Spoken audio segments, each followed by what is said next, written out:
नागपंचमीच्या दिवशी आपण एक पार्थिव शिवलिंग जरूर बघा, ते पण पिठापासून. गव्हाचं पीठ, बेसन पीठ समप्रमाणात घ्यायचं आहे. त्याची एक शिवपिंड, एक नागदेवता तयार करा.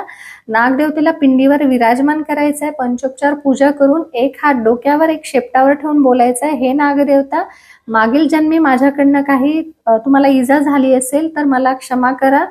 मला कुठलाही दोष लागू देऊ नका. असं का तर नागाचं जे डोकं आहे ते राहू आहे आणि शेपूट केतू आहे, म्हणून आपण ही पूजा करणार आहे. त्यानंतर विसर्जन आपल्याला शिवपिंडीचं करून त्यात साखर मिक्स करून हा गोळा आपल्याला झाडाखाली ठेवायचा. नुसताच ठेवायचा नाही, तिथे पितरांसाठी प्रार्थना करा. हे पित्र देवता, मागील जन्मी किंवा या जन्मी माझ्याकडनं काही चुका होत असतील, क्षमा करा. परिवारावर दृष्टी बनवून ठेवा. ही व्यवस्थित आपली मनोभावना जी आहे त्यांना बोलायची आहे आणि तिथून आपल्याला परत यायचं आहे. तुम्ही परिवर्तन नक्कीच बघाल, कारण आपण हे राहू केतूसाठी जे उपाय करतो यामुळे बऱ्याच सडन ज्या आपल्या मागे अडचणी येतात, वेगवेगळे संकट येतात, ते नक्कीच टळतील. आपण नक्की करून बघा.